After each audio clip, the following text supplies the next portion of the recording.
قل يا أهل اليمن وش زادكم وش ماكم يوم استبيحت فالقصيد دماكم لمدة وأنا أدور شاعر هل في شاعر ساكن بحماكم. أبو محمد قال ويش أعماكم يا داخلين الشعر وين اسماكم. الباد يظلم قالها لك شاعر واحد ورا الثاني عن تغداكم. جبنا لكم قافن ووزنه وافي القافن الشفريقكم وضماكم القافية وافي يقول سنافي وشلون تنطق شعرنا بكماكم. طلب تردي نفس وزن القافي ابشر حروف الشعر تتمساكم تصبح وتمسي في طريقك حافي ما تعرف اليسرى على يمناكم. من بعدها جت قافيتنا صاصة ما في شاعر ذاد عن مرماكم القافية صاصة يقول خلاصة وشلون تسمع شعرنا صماكم. أبويا من لاقد نوال قصاصة يهيج كالبركان يتلظاكم اسأل بحر الشعر من غواصه وقبل جوابه سهل لو بكاكم.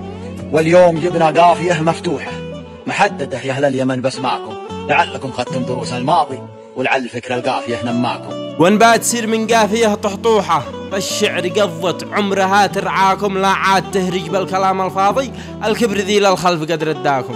علمتكم للوزن والقافية واخرجتكم للنور من ظلماكم وغزوتكم بالغزوة الشعرية دمرت بالشعر أرضكم وسماكم. مهتز رمش العين من لاشية أنا الذي في الشعر يتحداكم هاجوس مثل القنبلة الذرية من بعدها العالم وصل عزاكم.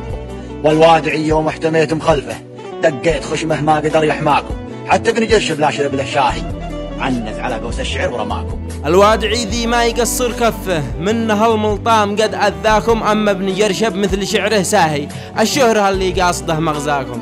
ردوا علينا الخير يا خياله ولا رصاص القافية أعماكم ما حد يرد القافية لو حتى تطلع قرون العنز في جماكم. أنت في بحر القصايد عاله ذخيرتك وفي شنقها ضحكاكم يا طالبي للرد شل الرد رد النهاية ربنا لخزاكم رد النهاية ربنا لخزاكم.